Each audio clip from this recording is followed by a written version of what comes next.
सभी को राधे राधे। जैसा कि मैंने 2 दिन पहले गीता के पहले अध्याय का महात्म्य डाला था यूट्यूब पे, आज गीता का पहला अध्याय मैं प्रभु की इच्छा से आप लोगों को सुनाने जा रही हूँ, तो इसे बड़ी ही श्रद्धा भाव से सुनिएगा। राधे राधे। धृतराष्ट्र बोले, हे संजय, धर्मभूमि कुरुक्षेत्र में इकट्ठे हुए युद्ध की इच्छा वाले मेरे और पांडव पुत्रों ने क्या किया।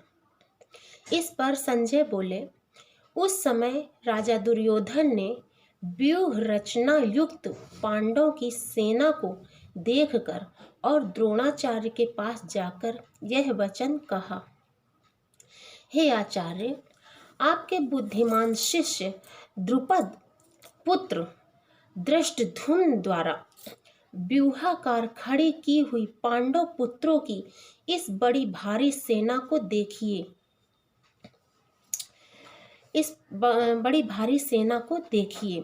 इस सेना में बड़े बड़े धनुषों वाले युद्ध में भीम और अर्जुन के समान बहुत से सूरवीर हैं, जैसे सात्विक और विराट तथा महारथी राजा द्रुपद और दृष्टकेतु चेकितान तथा बलवान काशीराज पुरजित, कुंती भोज और मनुष्यों में श्रेष्ठ शैव्य और पराक्रमी युधामन्यु तथा बलवान उत्तमौजा सुभद्रा पुत्र अभिमन्यु और द्रौपदी के 5 पुत्र, यह सब ही महारथी हैं।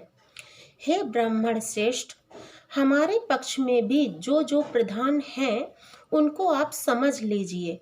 आपके जानने के लिए मेरी सेना के जो जो सेनापति हैं उनको कहता हूँ। एक तो स्वयं आप और पितामह भीष्म तथा कर्ण और संग्राम विजयी कृपाचार्य तथा वैसे ही अश्वत्थामा विकर्ण और सोमदत्त का पुत्र भूरिश्रवा तथा और भी बहुत से शूरवीर अनेक प्रकार के शस्त्र अस्त्रों से युक्त, मेरे लिए जीवन की आशा को त्यागने वाले सब के सब युद्ध में चतुर हैं। भीष्म पितामह द्वारा रक्षित हमारी वह सेना सब प्रकार से अजेय है और भीम द्वारा रक्षित इन लोगों की यह सेना जीतने में सुगम है। इसलिए सब मोर्चों पर अपनी अपनी जगह स्थित हुए रहते आप लोग सब के सब ही निसंदेह भीष्म पितामह की ही सब ओर से रक्षा करें। इस प्रकार द्रोणाचार्य से कहते हुए दुर्योधन के वचनों को सुनकर कौरवों में वृद्ध बड़े प्रतापी पितामह भीष्म ने उस दुर्योधन के हृदय में हर्ष उत्पन्न करते हुए उच्च स्वर से सिंह की नाद के समान गरज कर शंख बजाया। उसके उपरांत शंख और नगाड़े तथा ढोल मृदंग और नरसिंह आदि बाजे एक साथ ही बजे। उनका वह शब्द बड़ा भयंकर हुआ। उसके अनंतर सफेद घोड़ों से युक्त उत्तम रथ में बैठे हुए श्री कृष्ण महाराज और अर्जुन ने भी अलौकिक शंख बजाए। उनमें श्री कृष्ण महाराज ने पांचजन्य नामक शंख और अर्जुन ने देवदत्त नामक शंख बजाया। भयानक कर्म वाले भीमसेन ने पौंड्र नामक शंख बजाया। कुंती पुत्र राजा युधिष्ठिर ने अनंत विजय नामक शंख और नकुल तथा सहदेव ने सुघोष और मणिपुष्पक नाम वाले शंख बजाए। श्रेष्ठ धनुष वाले काशीराज और महारथी शिखंडी और धृष्टद्युम्न तथा राजा विराट और अजय सात्विक तथा राजा द्रुपद और द्रौपदी के 5 पुत्र और बड़ी भुजा वाले सुभद्रा पुत्र अभिमन्यु, इन सब ने हे राजन अलग अलग शंख बजाए और उस भयानक शब्द ने आकाश और पृथ्वी को भी शब्दायमान करते हुए धृतराष्ट्र पुत्रों के हृदय विदीर्ण कर दिए। हे राजन, उसके उपरांत कपिध्वज अर्जुन ने खड़े हुए धृतराष्ट्र पुत्रों को दिखाकर उस शस्त्र चलने की तैयारी के समय धनुष उठाकर हरिकेश श्री कृष्ण महाराज से यह वचन कहा, हे अच्युत, मेरे रथ को दोनों सेनाओं के बीच में खड़ा करिए। जब तक मैं इन स्थित युद्ध की कामना करने वालों को अच्छी प्रकार देख लूं कि इस युद्ध रूप व्यापार में मुझे किन किन के साथ युद्ध करना है। दुर्बुद्धि दुर्योधन का युद्ध में कल्याण चाहने वाले जो ये राजा लोग इस सेना में आए हैं, उन युद्ध करने वालों को मैं देखूंगा।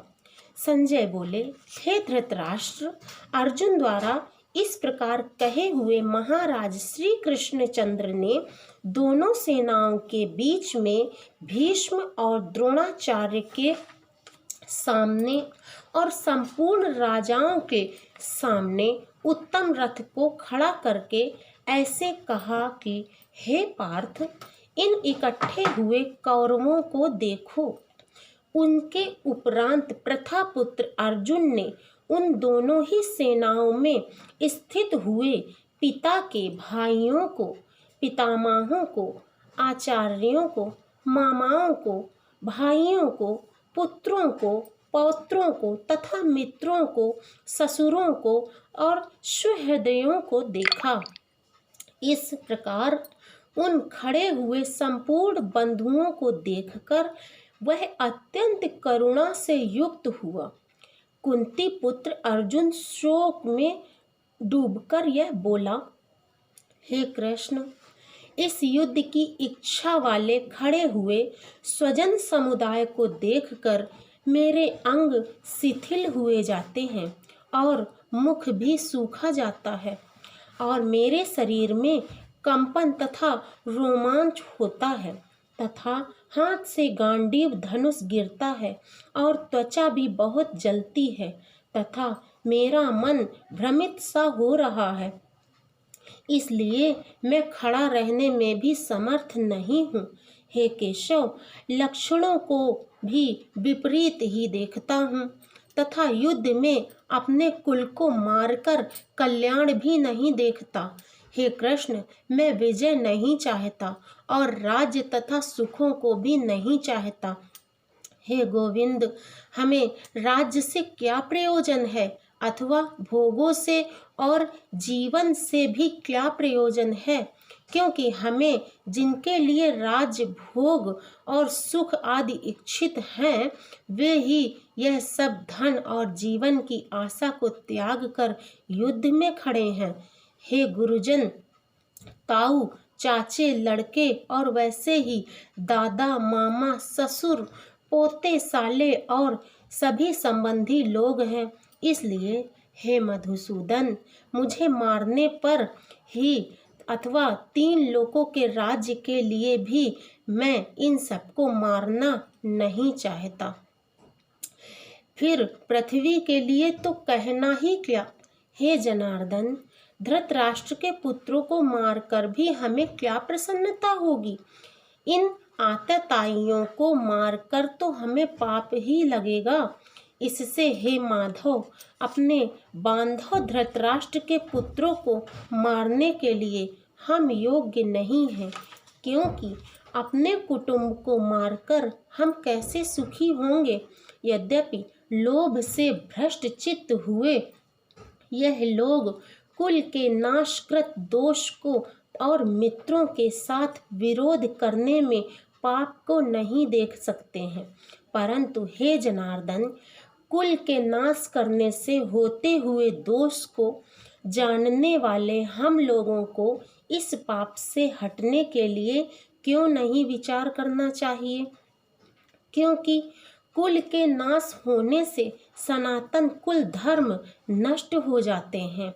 धर्म के नाश होने से संपूर्ण कुल को पाप भी बहुत दबा लेता है तथा हे कृष्ण, पाप के अधिक बढ़ जाने से कुल की स्त्रियां दूषित हो जाती हैं और हे वैष्णव, स्त्रियों के दूषित होने पर वर्ण संकर उत्पन्न होता है और वर्ण संकर कुल घातियों को और कुल को नरक में ले जाने के लिए ही होता है। लोप हुई पिंड और जल की क्रिया वाले इनके पितर रोग भी गिर जाते हैं। इनके पितर लोग गिर जाते हैं और इन वर्ण संकर कारक दोषों से कुल घातियों के सनातन कुल धर्म और जाति धर्म भी नष्ट हो जाते हैं तथा हे जनार्दन, नष्ट हुए कुल धर्म वाले मनुष्यों का अंत काल तक नरक में वास होता है, ऐसा हमने सुना है। अहो शोक है कि हम लोग बुद्धिमान होकर भी महान पाप करने को तैयार हुए हैं, जो कि राज्य और सुख के लोभ से अपने कुल को मारने के लिए उद्यत है। यदि मुझ शस्त्र रहित न सामना करने वाले को शस्त्रधारी धृतराष्ट्र के पुत्र रण में मारें तो वह मारना भी मेरे लिए अति कल्याणकारी होगा।